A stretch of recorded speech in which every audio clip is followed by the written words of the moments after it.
Hey everyone, welcome to another episode of High Energy Girl. And today's guest is back for a second time. It is Udo Erasmus. And this time we speak everything spirituality and how to slow down, develop a stronger meditation practice and the benefits that you'll receive from that. Actually, Udo had a new perspective I never thought about that really comforted me and helped me get into a deeper level of meditation. So I can't wait for you to hear what he has to say. So let's go and say hello to Udo. Hey everyone, welcome to High Energy Girl, a podcast helping women to age stronger because it is never too late to get fit, be strong, and feel sexy. I'm your host, Tracy Gluhite, health coach and personal trainer and founder of highenergygirl.com. Each week, we will either have a guest interview, which will provide you encouragement or an actionable tip to help you age stronger, or I will do a solo episode. Please also join our awesome Facebook group called High Energy Girls, and I'm looking forward to see you on the inside of that group and hope you enjoy today's show. If you're a woman trying to age stronger, it's really difficult to get enough protein because there's only so much room in your stomach, right? Well, I have good news for you. My favorite protein is called Prime Protein, and the reason I like it is because I don't get the bloating and gas that I get from the regular whey protein. Also, it only has 3 ingredients: grass-fed beef, cocoa powder, and stevia. So it's super clean and it tastes great too. I mix it in yogurt or coconut milk, make a smoothie with spinach. It's just so versatile and it's so delicious. I even can mix it in a cup of coffee in the blender. The other thing I like is called Smart Sleep, and I mix it with water and psyllium husk every night before bed. It tastes kind of like a sweet tart, so it's pretty yummy. And it has herbs like chamomile, lemon balm, rhodiola, L-leucine and L-theanine, and valerian root extract. It also has vitamin B6, magnesium, and zinc. It helps so much. I sleep like a baby most every night. So go ahead and check out these amazing products at bit.ly/EquipPro. EQUIPPRO. And you can check out these delicious and amazing products so you can age stronger and healthier instead of sicker and weaker. Okay. Hey, Udo, thank you so much for coming back on the show today. Hey, glad to be back, Tracy. Well, when we talked last time, we talked about all the great things to do with health and all your research, but today, we're going to talk about something I think that is just so important, and that is the spiritual side of life. Yep. So for the listeners that don't know your background regarding this process, or I guess I would say this natural part of our lives, why don't you just tell them a little bit about your history from how you got from where you are now or back where you were before and how you progressed to where you are now? Okay, well, I was born during the Second World War. And if you need help trying to figure out that life should be better and to make you motivated to figure out how, a war is really good for that. Because nothing's working, right? Nothing's working. So you got to be looking for something that's working.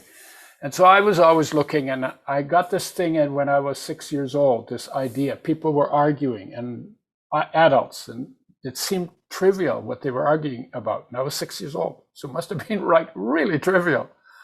And the thought came to me, man, there must be a way that people can live in harmony, and I'm going to find out how. That's been kind of my background, main driver all my life.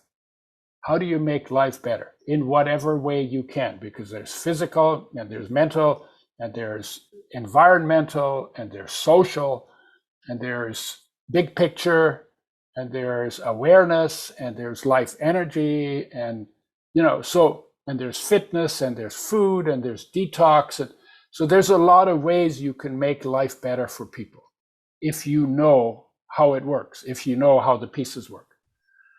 And then I got to a point when I was in my 20s that I became interested in I would say, call it the word of the masters. You know, Buddha, Christ, Krishna, all those guys, right? Because nobody could remember my grandfather. He hadn't been dead for 50 years. And they're still talking about these guys 2,000, 5,000, 2,500 years later. And I said, well, there must have been something about them that was memorable. I want to know what that is. And I started then reading the New Testament, the red letter edition, because I was interested in what the master had to say. I didn't care about all the other stuff in the history. And so I got a red letter edition. Everything Jesus says is printed in red ink. Everything else is in black ink. And I read John. In the beginning was the Word, and the Word was with God, and the Word was God. That's already holy smokes. What does that mean? Mm-hmm. You know, the hair went up in the back of my head. It still does when I say it. And I thought, and then it said, and dwelt amongst us full of grace and truth. Word became flesh and dwelt amongst us full of grace and truth. To me, that's poetry. And so the question to me was, what did John experience that inspired that poetry? I want to have the experience that he had that inspired that. Because to me, that was like awesome. And then a couple of weeks later, I said, why am I stopping with John? I actually want to know what Jesus experienced that inspired him to do what he did. And is there any reason why I can't? Well, I'd never heard of a reason why you can't. So I didn't want Jesus. You know, I didn't want to have a church named after me, you know, or a religion after me. I just wanted to know what was his experience. And so then I did the red letter edition, and then I traveled and I put little things to the test, and I had magical experiences. And finally, I'd been at it for probably a year, maybe a year and a half, really trying to understand it and giving quite a bit of attention to it. And this group came up from California to Vancouver. They called themselves the Jesus People's Army. And I thought, well, these must be guys like me who are trying to figure it out. And they've experienced something, and I've experienced something, and we'll share it. Everybody will leave enriched, right? This is what I thought. And I should have been, the word army should have been a warning to me, because I came out of a war, but I missed that cue. And I went to a coffee house that they had started and invited people. And so I went in, sat down at a table, and this other guy swooped in right next to me at the table. And I just looked at him. I didn't introduce myself. I just said, I looked him in the eyes. I said, it must be possible to see God and live. Because, you know, a whole bunch of people did, according to the scripture. Mm-hmm. But I hadn't. And I was trying to figure out, well, how do you have an experience of God? Right? I don't know, maybe it's like naive, but that's right. But this guy, he was just like, he went ballistic. He jumped out of the chair and he jumped up and down and with his hand shaking, and he yelled, "You're from the devil, you're from the Antichrist, get out." So that's weird. I slink out of there. I'm standing on the street in the dark, you know, saying, well, let's see, I haven't seen God, and maybe I'm really asking a question that shouldn't be asked, because how do you know what are the limits to questioning? Because when we were kids, we were always told there are certain questions you shouldn't ask, but they didn't tell us what those questions were, because I would have asked them anyway. But so I went to clear my head, which I used to do that. If I got really confused, I'd go out in nature. And I was confused, and I would say I've been as desperate as ever. That was probably the most desperate moment in my life. I was so confused, and I so wanted to know the answer to that question. And so I stayed on a beach for a weekend. That's what I used to do to clear my head. And in the middle of the night, I woke bolt upright from dead asleep. And there was this being made of light with a message that it embodied. but no signs, nothing written on the forehead. I am whatever, just a being made of light. No wings, so I say it wasn't an angel. And the message I could put words to, and the words were, I am come not to judge, but to love. And then I was like, okay, well, whose message is this? Was this Christ? Was this life? Was this my spirit? Because I didn't know, right? And then I started, but with that message, I am come not to judge, but to love. The moment that came to me, all my desperation was gone. And I have never had a question about what was the central message of the master. It could have been Buddha too, could have been Krishna too. The central message of Christ, in this case, there's the central message. Never had a question about it ever since. And what a message. I am come not to judge, but to love. Yeah. So we're here to love. So now eventually I figured it out. That's the message of the masters to humanity, but it is also the message of life, which is the master within the body, to the body. I am come not to judge, but to love. And that life energy, or solar energy, or whatever you call it, solar energy, goes into plants, is stored in bonds. You eat those as fuel. That's released. Those are broken down when you metabolize them. That energy is released. It's still solar energy, but now it's called life energy.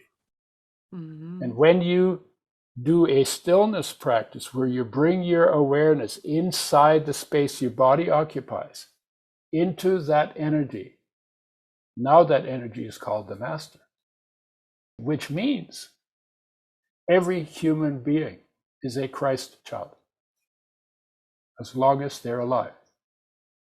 Because life is Christ, is solar energy. And if that's true, then you're actually surrounded by solar energy, by Christ energy, by life energy. All of nature runs on that energy. And that's a whole other way, that is almost like scientifically founded, but also experientially real, that pulls together what science has discovered and what the masters spoke about. And then I feasted on that for months. Oh my God, it was so profound, that experience. That was like a reset from my war baby days, with a complete reset. So it's like it literally started my life over. It literally erased all the fear and stuff. I mean, I still worked through some of it, but it just started a new life for me. Wow. And then after a while, it started to become a memory. And then it became dimmer and dimmer. And I didn't like that. I said, there must be a way to live in that experience on a moment-to-moment basis. And that question took me to someone who showed me a way to practice bringing my awareness inside, to bring the focus of my awareness inside. And out of doing that, I've been doing that for almost 50 years now, pretty much every day. And you bring your awareness inside, and you can actually see light in your darkness, and you can hear sound in your silence, and you can feel love in your emptiness. And that's the life energy. Wow. That's the thing that runs everything. And that's unconditional love for the body, and is omnipresent, omnipotent, and omniscient in your body. It runs everything, weighs nothing, and is the essence of your own nature, the essence of your existence. And that's what a life, to have a place like that to go to, no matter what's going on outside, no matter, that is unbelievable gift, an unbelievable gift. How much time do you spend there every day? An hour, sometimes 2, sometimes 5 minutes, depending on the nature of the day. But I'm committed. I made a commitment to do that as a regular practice. Because if you think about it, feeling content and feeling whole and feeling loved is as much of a need as protein or carbs or water or oxygen or going to the bathroom or putting on your clothes and taking off your clothes. It's even more of a need actually than some of those, right? Yeah, well said. But the point is, you give time for breakfast. You've committed lifelong to commit time for eating because it's important. You've committed lifelong to go to the bathroom when you need to because it's important, right? And we do it in certain ways, in different ways and for different people. But it's important to take time every day, or to wash, or to shave, or to whatever it is that you do, right? Why wouldn't you commit lifelong for where your contentment and your wholeness and your fulfillment and your peace and your love come from? Why wouldn't you want to give some time every day to getting in touch with that? And it takes practice because we're very good at going out with our senses, out through our senses. And that's important for survival. And we began to learn how to do that after we were born. So we're very good at going out, but we haven't practiced coming back home. Mm-hmm. So we're probably not very good at doing that. So we have to learn to get good at practicing. For me, it's pretty easy now. I can pretty much just go into that experience, that energy experience, and be completely out of my thoughts. But, my thoughts still wander and I still trip on stuff. It's not like nothing has changed, except I'm better at shifting my focus into a place that is always there for me, no matter what's going on, no matter whether the people around me like me or not. So it gives me a certain amount of independence. So I don't depend on your love for my, to feel loved. I depend on the love within me that runs my life. I depend on that to feel loved. Oh, that's so beautiful. I have to say, I've been saying this for so long. Mm-hmm. If you read the Bible, you read the New Testament, Martha and Mary. So Martha was scurrying about making preparations. Mary was sitting at Jesus's feet. Yeah. And I'm the Martha. Inherently, I'm a Martha, and I want to be a Mary. Well, we're inherently all Marthas, including the guys, right? So let me tell you one more story, okay? Out of this learning and out of this practice, I came to understand that when I was in my mother's womb, I was in the experience of that essence. Because what happens in the womb? Well, there's nothing to do. There's no place to go. Everything's taken care of. Pretty safe. You've got no language. You don't know who your mother is. You don't have any friends. There's no chores waiting for you. So what are you doing? You're in this little tank. I call it the Buddha tank because it just sounds nice. Like you're calling the Christ tank doesn't sound as nice as the Buddha tank. When I was in the Buddha tank, I was in deep meditation for 9 months because my awareness had not gone out through my senses because there was no place to go. And so my awareness was focused inside in its source in life. Wow. So I was just hanging out. And I was doing nothing and I wasn't bored. I was actually in bliss. And then I came out and then everything changed. Now that is a beautiful thought. Beautiful picture. So what are you doing when you do a practice like that? You're going back to the place where your focus was when it was inside, in its source in life. That's what you're focusing on. And then when people become good at doing meditation, that's what they do. But guess what? That's also where you go when your body dies. Because you actually don't die. Because you're that energy. Right? Yeah. So you're that energy. You don't die when the body falls off. You go where the energy goes. You don't know. We don't see it now. Now we don't see it because it's not pushing a body around. But that energy doesn't disappear. Energy is energy. You can't, energy can neither be created or destroyed. It's one of the rules of physics. Mm-hmm. So it goes somewhere, it becomes invisible to us, but it's not non-existent. So my mother, who passed in 1988, it's not like she's not around anymore. No, now she's in her pure self. Now she's not confused by her culture anymore. Now she's not confused by all the things that she experienced in her life. Now she's in her pure essence. I can have a very pure conversation with her. It wouldn't be any different than talking to God. That's cool. And the connection to God is never separated. Only our focus separates. But God doesn't separate from us. Mm-hmm. So we live in the presence of God, but our focus is somewhere else. We live in the presence of the Master, but our focus is on everything else. So if we want to live in the presence of God and the presence of the Master, all we have to do is sit down, stop doing stuff, shut up, become still, and in that stillness, both become noticeable. Both are noticed because both are present within every human being. Yeah, I heard human. The word human means Hu is God, man, God, Mm-hmm. man. Mm-hmm. And when, in the Bible, it says in the image of God, he created them, male and female. Yeah.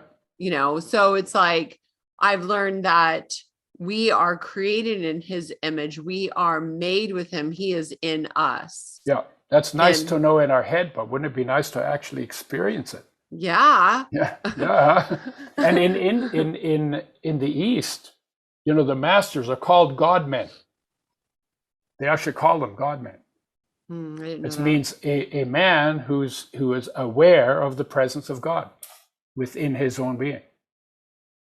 Because we are divine, or like divine and physical, both at the same time. We are energy and matter together. Right? But energy is the boss. Because without energy, bodies can only fall apart. Well, it's funny that you said that, because I was hiking with a friend today and explaining to her about an atom and what the atom's made of. And the atom is over 99% energy. It's over 99.9999999999% empty space. Right. And the rest is packaged energy. Well, so Joe Dispenza describes it as there's particles and then there's the space, but the space isn't just, it's energy. Mm-hmm. So, but what you just said is that we are made of 99% energy. So it coincides exactly with what he says. Yeah. So matter is just crystallized energy. Oh, I didn't know that. In the sun, it's all hydrogen and helium. When the sun cools, or like when the earth cooled, or when the stars cool, they start with energy, then they go into hydrogen helium. And then as they cool more and more, the atoms crystallize more and more into all the different, so then you get nitrogen, and you get oxygen, and you get potassium, and, so that's all the crystallization of energy. And the atom bomb works because you're turning matter back into the energy that it's made of. And I think when you blow up an atom bomb, it's about 13% of the energy of the atoms. Certain atoms do that better than others. 13% of the energy is released. So you're not getting all the energy from the atoms, but you're turning part of the atoms into energy. I never thought about that part. Yeah, and then you go behind that, you go even deeper down. Behind energy is awareness, and awareness is completely formless. And out of awareness comes energy, and out of energy comes matter. That's physics. In physics, they figured out. You know what? Awareness, like those guys, energy, the physicists, they used to say, I want to understand what God was thinking when He created the universe. I think that was one of Einstein's, um, one of Einstein's statements.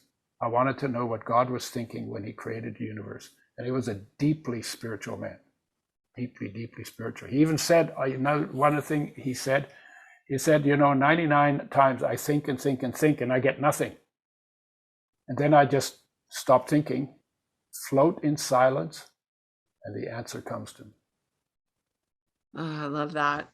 Because that's my prayer. Because the answers are already embedded in life. If you want to know how to live, shouldn't you ask life? Not your neighbors, not your experts. Shouldn't you ask life? Because life knows everything about you, right? And it's running it. So why not just ask life? So how do you feel about the fact, like you said already, we are a spirit with a body, and then our spirit continues. Yeah. So I've heard that some of my teachers have said that our soul keeps coming back to have another human experience, and our memories are wiped. Most people's memories are wiped of their previous experiences, so they have to relearn. People have the gift of being able to remember. I have heard stories like that. I don't have any previous life experiences. I have experiences of light. I have experiences of sound, so-called word. I have experiences of love. I have experiences of sweetness. These are all, our senses measure energy, if you think about it. See, our senses measure energy. Even when you look at a tree, you're not seeing a tree. The only way to know a tree is to be a tree. What you see is you see a shape, you see outline, you see color, you see movement. But all of that is energy. The light, the patterns are energy, the movement is energy. So our senses monitor energy in the environment. It's kind of trippy. Yeah, no, but it's true if you think about it. It's just that people tend to not think about it. If you take those same senses and you turn them inward, you bring the focus inward, you can monitor the energy that is the life energy in your body. And like I said, you monitor that as light, as sound, as feeling, and even as taste. So what does like a daily practice look like for you, Udo? Like what? I feel like you're a very vibrant 80-year-old. So what is like your practice? Practice is to do nothing. You don't get energy from racing back and forth. You get in touch with the energy by doing nothing. So I don't know how better to explain it. First of all, you want to bring your focus into the space that your body occupies. You want to monitor the energy in that space. And the best way to do that is to sit down, comfortable, in a safe place, and just let go. So are your feet on the floor? Are you in a chair? Are you on You can lie down, and I can lie down on my sofa. I can sit in a chair. I can be lying in bed under the sheets. But the issue is to, if you know how people sometimes say, like ball your fists, right, as strong as you can, right, and let go, right? And you do these contract, relax exercises. You don't have to ball your fist to let it go. You could just let it go, from where it is right now. I can deliberately relax my hands. It's one of the easiest ones because we're so hand oriented, because we do so much with our hands, right? So I can let go of my hands and just relax. It's almost like let go of them, but relax out of them if you could. And you can do the same thing with your entire body. So you let go, and the deeper you let go, the stiller you become. You can follow your breath. Because if usually we're in our head thinking this and thinking that, and what about this and what about that, and our memories and our emotions and our, all of the stuff we got to do and all the chores we have. So we're thinking, thinking, thinking, thinking. That's only on the surface of your brain. If your thoughts are driving you crazy, how about this? Just sit down, get quiet, follow your breathing. And breathe lightly and slowly. And in one breath, you're out of your head. You're not in your head anymore. Because there are no thoughts in your breath. There are no thoughts in your kneecap. If you pinch yourself and you focus on the pinch, there's no thoughts in that pinch. If you say ouch, that's already in your head. You're already back in your head, right? And so it's almost like it's almost like there's nothing else you need to do other than let go of your body and stay present and stay awake. And I was just going to ask you about that. Yeah, we do that. We do that every night, every time we go to sleep. Where do you think we go when we sleep? Where do you think we go when you sleep? Unconscious. Yeah, you're unconscious, but you're not unconscious. Why? Or let's put it this way: why are you unconscious but not dead when you sleep? Because you're not conscious. Yeah. And what does that mean that you're not conscious? You're not thinking. No, you're not paying attention. Paying attention. So I had a question when I was a kid. I said, I want to stay awake when I go to sleep, because I want to know where I go when I sleep. Right? So I mean, nobody knows where they go when they sleep. Yeah. So what if you could stay awake when you go to sleep to find out where you go when you sleep? Have you ever pulled that one off? Yep. When you go into, because when you go into deep meditation, that's where you go when you sleep.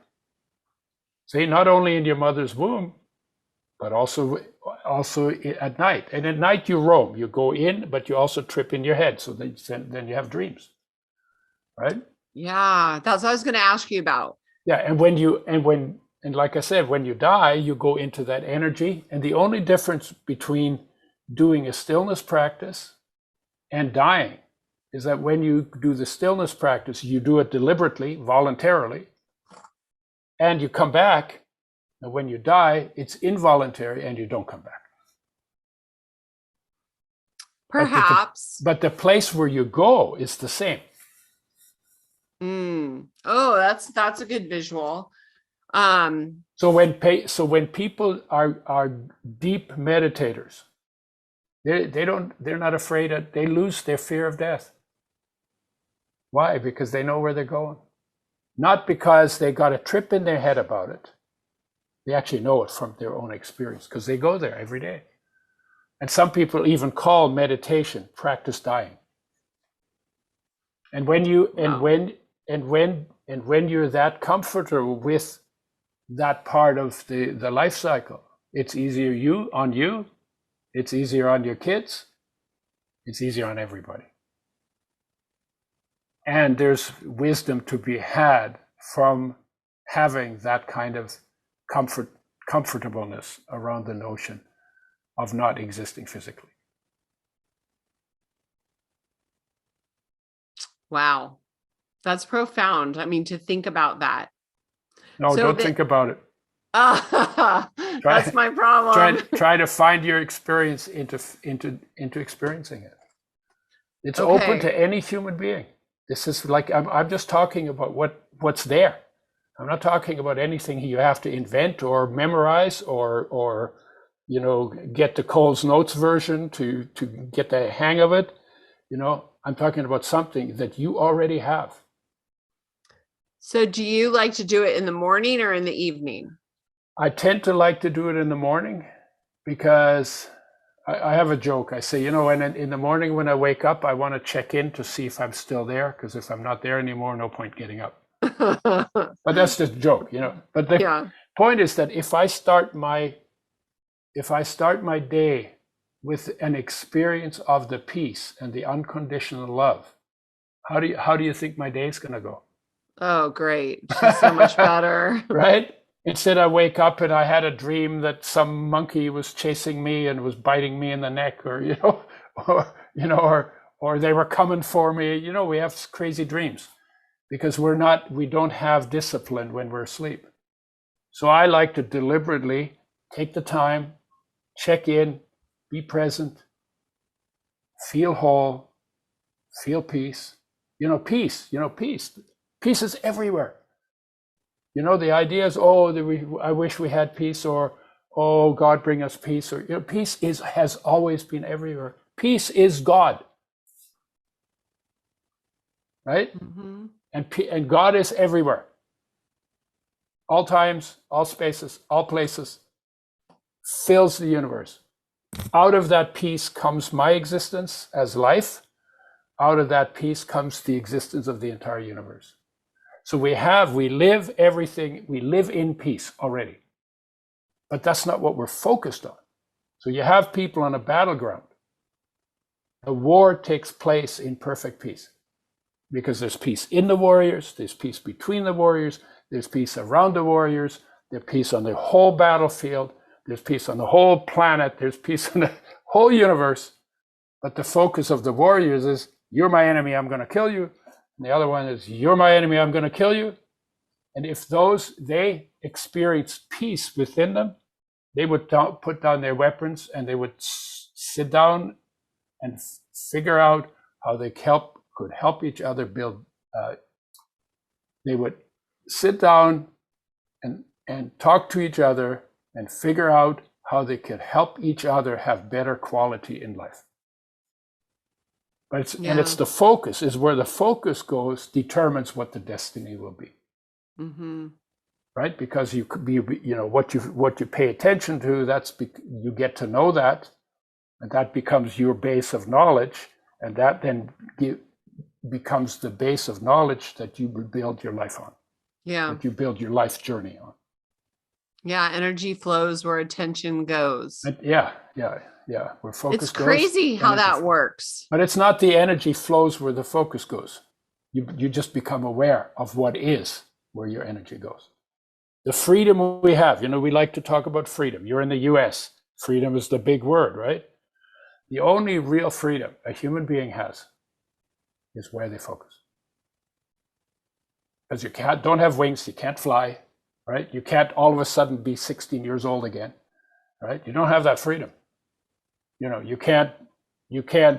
have the freedom to tell everybody how they should live their life. I mean, you have the freedom to tell them, but you have no freedom to make that happen, right? Correct, yeah. But you have the freedom to decide where you want your focus, that you have control of, where you put that focus. You can put it into all the problems, and you can put it into the exquisite ecstasy of existence. Yeah, I was talking to a friend about that today because she likes to complain about everything that's happening in our world. Yeah. And I say, your vibration is low when you focus on that stuff. You need to focus on the solutions that you can actually do. Yeah. And that will give you a higher vibration because it will just make you feel better. Yeah, but how do you know she wants a higher vibration? Oh, because we talk about this all the time. Oh, okay.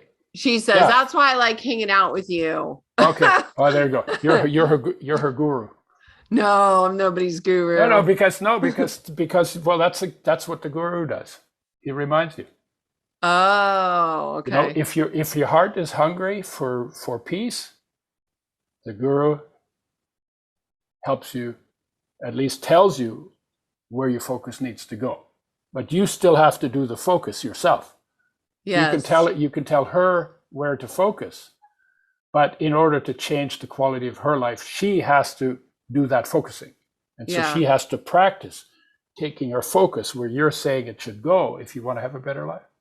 Yeah, I call it just a reminder because I know she knows. Yeah, I think if you translate the word guru, reminder would be a pretty good translation. Yeah, guru makes you feel like you're way up here, But yeah, I have a lot of teachers, lots and lots of teachers that teach me. That's why I'm always a perpetual student. So I read a book, or I'm reading a book right now called Anna, the Grandmother of Jesus. Okay. I think you would like it. Mm-hmm. I have not heard of that book. One of my teachers told me about it and said it is one of the best books he's written or read. Sorry. Yeah. That was really interesting.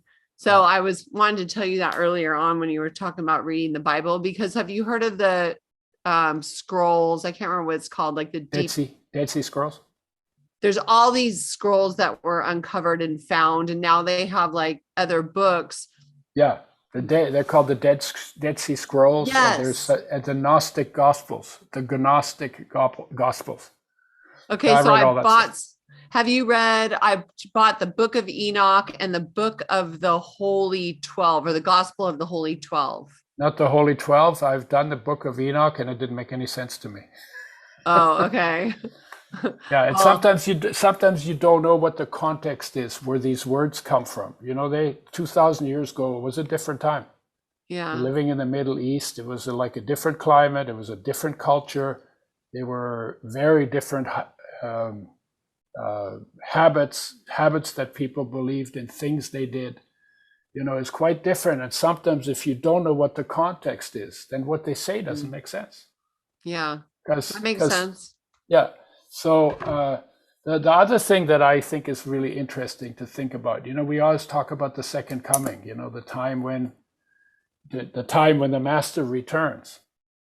And the second coming, in my understanding, based on my experiences, is when enough people recognize that the master lives within everyone,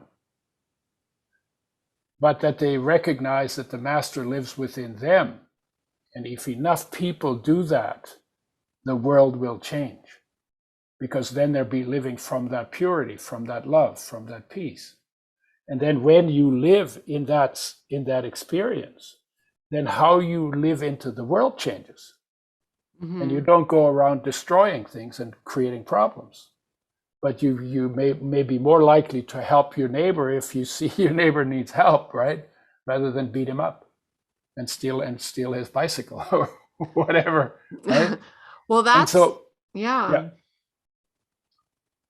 Yeah, and that second coming happens to different people at different times.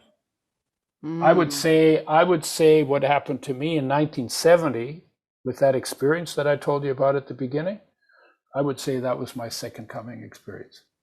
Had the confusion, the clouds were massive, and something came and just blew it away. That's beautiful. Right? And I've known other people who've had similar experiences. And then the other thing is that you recognize from the second coming that there was never a first going. See, the first going is based on ideas about one person living somewhere a long time ago and being crucified, and the body going away, and thinking that this guy is going to come back, somehow change everything, or beat the hell out of the people that beat the hell out of him, or whatever, so it's confusing. But the truth is, if it's true what I'm saying about the presence of the energy inside, that's never left the planet. That's in every tree, that's in every insect, that's in every human being, that's in every flower, that's in every microbe. That energy is what has sustained this planet for all the time, or sustained life on this planet for all the time that there's been life on this planet. So with that, I'm sorry to interrupt. Go ahead and finish. I'm going to ask you a question. Just every moment has sustained all life on the planet, because that life, that energy, is the solar energy, is the life energy, is the Christ energy.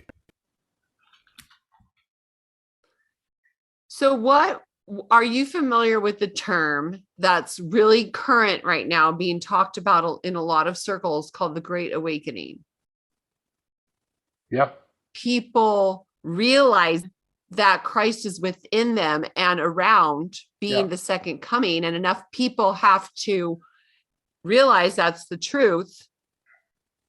Perhaps that's what the Great Awakening means. Yeah, well, we'll look at it this way. If there's a great awakening, there must be a great asleepening, I think right? that's what happened before. Yeah, and no, and what people say is you're awake to the world, but you're asleep to yourself. Because you're ignorant of yourself, because you never go there. You don't know how magnificent your life is, because you never go there, right? So when they talk about the Great Awakening, that's used culturally in the sense of awakening from the deep sleep of self-ignorance. And that's the way the masters use, some of the masters used it that I'm familiar with, right? So the Great Awakening, and the Great Awakening, I mean, that's the awakening. That's the personal awakening, right?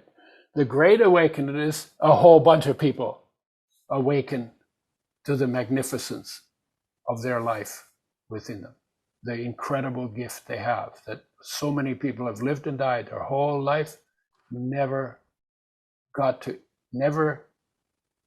experienced how magnificent their life was. You know, experienced the taste of ice cream, but not the beauty of their own existence. That's beautiful. Yeah. Well, you've motivated me, and I hope you've inspired all of the listeners to do exactly what you're saying, even if it's just for 5 minutes at a time, or to begin. And I love the idea of first thing in the morning. Yeah.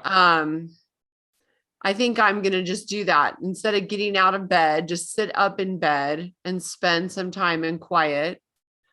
Set my alarm earlier than I need to, just so I have that time. But before I get my coffee and get wound up for the day. Mm-hmm. Spend a little bit of time lightening up within, becoming lighter within.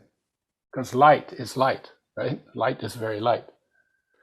Right? Yeah. And if you slow down your breathing and you breathe quietly, not like, where you're not dragging your breath, but just like very quietly, so there's no noise, very lightly, a little bit slower. And in that, while doing that, see how deeply you can relax. You might get pretty blissed out. Yeah, well, just listening to you speak blisses me out. Yeah, but yeah. So I'm your contact high.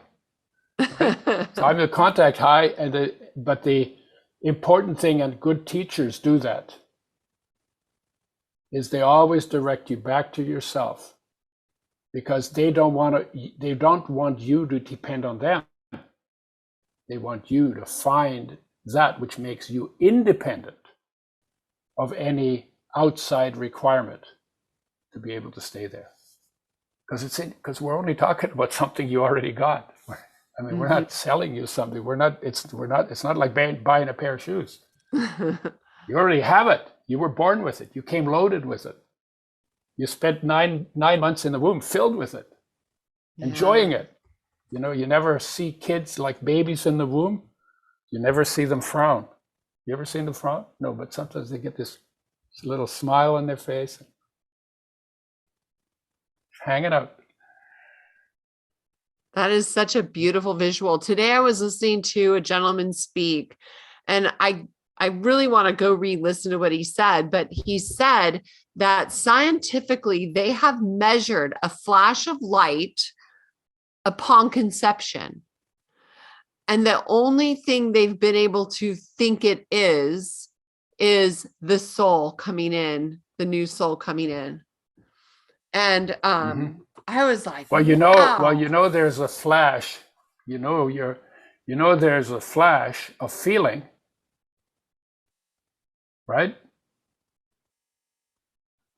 A flash of feeling of conception? Yeah. No, the flash of feeling is during sex. Oh, okay, got it. Yeah, so this is definitely a genetic, an energetic phenomenon. You also know before sex, there's an energy exchange between people, right? Mm-hmm. And there is a measure when the egg gets fertilized. There is actually a measurable release of energy. Like I wouldn't call it, I've never heard it called a flash of light before, but there's no reason why you can't call it that. But there is a flash of energy, and then an energy, because the egg is pretty dormant, right? And the energy that the sperm have in wiggling around is comparatively small, because the sperm is very small compared to the egg. But when the sperm and the egg meet, there is an energy phenomenon that takes place that then begins the process of, fertilization is done, and then the process of cell division. Mm-hmm. And there is an energy phenomenon involved in the fertilization. Well, and if you think about it, though, once it's fertilized, there's a new soul that's being created right there. A new soul enters a body that's being created. And this man was saying that science can't figure it out, but they can measure that flash. And they can just think that it's a soul entering this new creation. Right. Yeah. So I don't know if it's a soul entering the body, because the energy is already in the cells. See, the Christ energy is already in the sperm, and it's already in the egg, in molecules. And when those molecules get metabolized, that's when the flash happens. That's when the energy is released. But the energy is already there. It's not necessarily coming in from outside. Well, when's the soul of the new individual, that's the new baby that's going to be born? Well, I would say if Christ is in the sperm and Christ is in the egg, then when they get together, Christ is in the zygote, not coming from elsewhere. Okay, that's a little hard for me to comprehend. Yeah. Well, so let me ask you, why does the flash have to come from outside when there's already a ton of energy in the zygote or in the egg itself? Why does it have to come from outside? Why can't it come from inside? I have no answer for that. Yeah, but so in the same way as the Christ energy is solar energy that is being released when molecules that carry that Christ energy, that solar energy, that Christ energy, when they're metabolized in your cells. You could say the food's coming from outside, but the Christ energy is always coming from within the molecules, because that's where it hangs out. Okay, that I can feel. And that's the same thing, like if you have a piece of wood and you burn the piece of wood, you make a fire, right? Right. Well, what is that energy? Well, that's stored sunlight energy in cellulose. And when you burn it, that energy becomes released and it lights up the night. Okay. Yeah, I see that too. Okay. Solar energy, Christ energy, fire, life. It's like all the same energy. I think that my question, though, is like your soul is unique, different than my soul is unique, right? Would you agree with that? I would say they have different centers, because yours is centered within your physical body. Mine is centered within my physical body, but that's a center place, and they go all the way out to infinity. That energy is not limited to the body. And why the center? I can see that too. Yeah, and from that center, that's where the focus is for creating the cell divisions and bringing the food in and doing everything that builds, maintains, repairs the body for as long as it's around, right? Alive doesn't mean the body is life. Alive means the body is with life. Right? And then when the energy dissipates, we say the soul leaves the body, and some people say it goes through the top of your head, and some people say it comes out of the heart, and some people say it just dissipates outward from that center. I don't know who's right. I haven't died yet. Right? Well, think about aura, the aura, like Yeah. one of my teachers locally, she just got an aura reader. Yeah. I haven't seen it yet, but basically it reads your aura. So if your aura is energy and Yeah. it kind of creates a bubble around you, Yeah. some people's is bigger, some people's is smaller. Yeah. So maybe that's what it is. Well, you basically radiate energy from the core of your being. And you're a center for that radiance, and that radiance has no outside. But you are a center, and your center is physically different from my center. Mm-hmm. And the egg and sperm is different from the radiance of the mother's heart, is the radiance of the zygote in her uterus. And you're creating a new, in fertilization, you're creating a new center of radiant energy, right? Got it. Now it all makes sense. It's so cool. But it's internal. Though. The thing is, it's internal. It's not like, you don't go to the store and, if the soul came in from outside, probably somebody would have already created a soul store where you go and buy souls. And then they make a lot of money selling you souls. Right? It's like, no, it doesn't work like that. Let's not go down that one. I think a lot of people have done that for reals. Well, they would. They would, and probably somebody's already doing that. Somebody, I think, I don't know if they have stores, but I think some people have definitely sold. Oh, no, actually, another you can't sell your this soul. You can only sell your body. Lovely conversation. The people who say the people we say sold their soul, they usually sold their body or their mind. You can't sell the energy. It's not in the realm of things for sale or things for bought. Okay. That makes sense. Yeah. Well, listen, my dear, if you were to leave the listeners with like one practical thing, what would you tell them to do what was one tip you would tell the listeners they should adopt? I would say take time to be still, to discover how incredibly beautiful you are by nature and by God. I like that part. And how can they find you?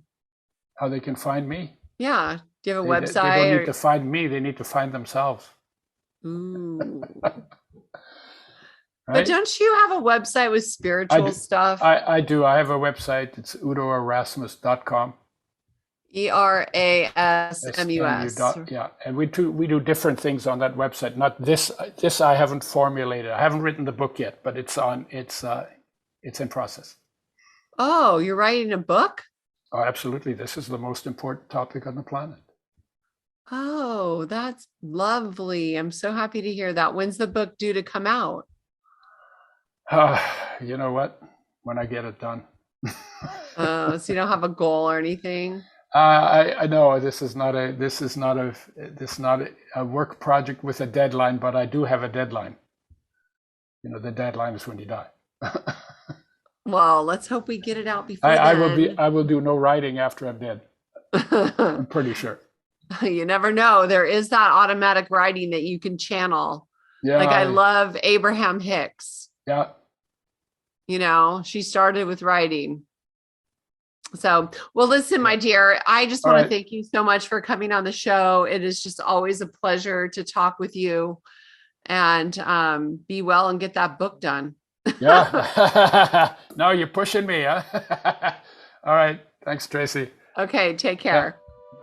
Thank you so much for listening, everyone. For complete show notes, head on over to highenergygirl.com/show and take a look at Udo's website. He has free gifts that you can grab over there and dive deeper into his philosophy when it comes to meditation and all other practices on how you can age well into your 80s.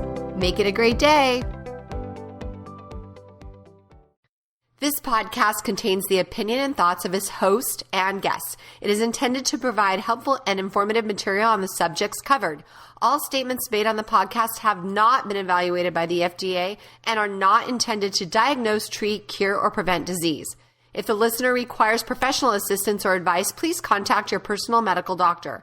Both host and guest specifically disclaim any responsibility for any liability, loss, or risk, personal or otherwise, which is incurred as a consequence directly or indirectly of the use and application of any of the contents of these episodes.